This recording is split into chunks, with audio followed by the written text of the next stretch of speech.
believing that what we make isn't art or that it's not good enough, finding and making the time to keep our creative art practice alive, figuring out how to keep to a regular rhythm of practice, how to commit to that, and then also figuring out how to do the shifts and changes when our creative practice and process is naturally, dynamically in a time of transition or transformation. These are some of the very real challenges and struggles that artists and creatives of all sorts seem to come up against that I've worked with over the years, and myself included. It's ongoing. So are you an artist or creative who knows that keeping your creative practice alive, fresh, and an active part of your life helps you feel better and de-stress and stay inspired, perhaps, or to release or make room for certain emotions and feelings in your life to just move rather than get stuck in your body? Or does it help you make more sense of things or to navigate changes and decisions and feelings that don't always have a place to be processed or percolated with in the rest of your life? Or maybe keeping your creative practice or your art making, it just helps you enjoy your living experience with more presence, more wholly and fully. Maybe you forget sometimes, though, that your creative practice is a legitimate self-care for you, right? But maybe you have a habit of letting all the other things come first, right? Because, well, it's just art, right? It's just your art and other people's matters more. Or you're an adult now with many more responsibilities and more productive, real, and important things or people to deal with or do for, right? Or maybe you've hit a rut or a stuck place or an obstacle or resistance in your creative practice or your art practice or your painting, for instance, and you just can't shake it or shift things. Or maybe you're just coming back to it after a long time away. I've been in that one. That's tough. It's also really ripe and beautiful. You are not alone if you resonate with any of this. And integrating your creative energy, perspective, and insights into the rest of your life does not need to be navigated alone. And it can be done in a holistic way, a way that works. It is much easier, I have found, to stay engaged and inspired, to do the thing that you love and that you're called to do and that you know is good for you somehow, even if the rest of the world doesn't understand why. It is much easier to do that thing when you are part of a creative community who gets it and are willing to show up and see what that's all about. So making art is a very personal thing. Yes, it's true. It takes an audacity, and there's a certain solitude that is an essential part of it, absolutely. And that alone can pose some challenges at times. And yet, self-expression and self-care alone, that's not the whole picture of the call to create either, to express. And there's probably something in you that senses that. Every artist and creative I've known comes up to this at some point in their process. My name is Haley, if we haven't met before, Haley Carla, and I'm an artist and teacher. And I host space for creatives and artists and seekers and healers to explore, cultivate, and engage their creative energy through a creative practice, and often through the medium of painting, and usually with some reflection in writing. And recently I've opened a new community I couldn't be more excited about called Creative Practice Keepers, where we are doing this work together. I was once a nurse, a hospice nurse, and so I'm always thinking in terms of the holistic nature of everything we do. But one thing that becoming a nurse after being an artist and then before returning to art again really showed me was how similar the holistic nature or healing nature of our experience is to the creative process itself, and how interconnected those things are. Art can be very healing, and by healing we can simply mean returning to our own wholeness, if not more than that. But it literally does soothe the nervous system.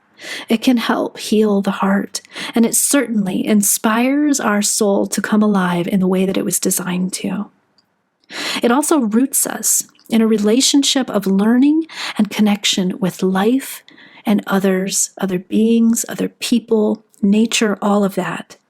It roots us in a relationship of learning and connection with those things in a reciprocal kind of way that integrates and activates our own dynamic perspective, what we have to contribute, and in a way that extends beyond what we think we know, which is exactly what we creatives and artists need. We need to expand the lens a little bit Plus, making art is a really good, fun way to do these things, right? It's also just good fun. And that can be perfect and enough and exactly what you need at certain times. Sometimes we need it to help with healing. And sometimes we need it to just be a place to enjoy ourselves. So it really can be good fun, whatever your reason for coming to it might be. And especially when we learn how to choose the right creative approaches for our current needs and curiosities, moods, and interests and desires.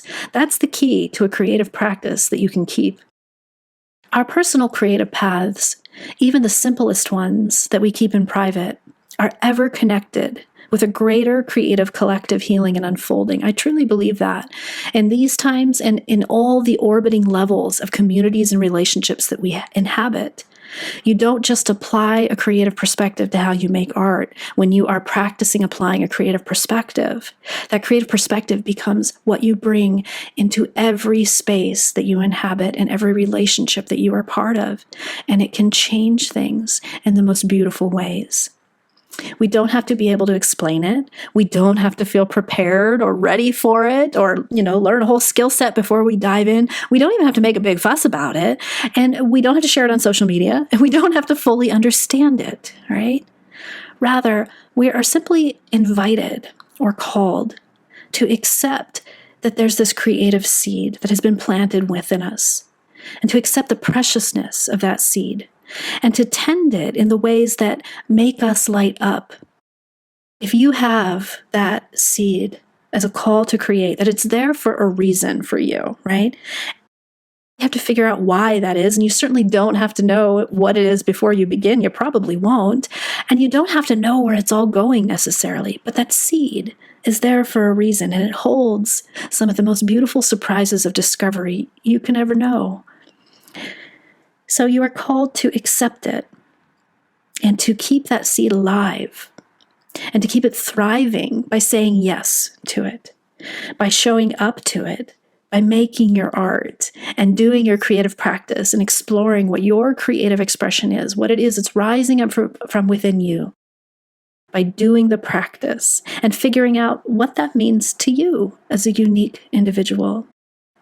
In my Creative Practice Keepers community, we are ultimately committed and forming what it means to be committed to help each other remember to make space and time for our creative hearts and practices with a doable rhythm. And we do that with these sort of doable short prompts and simple explorations to choose from.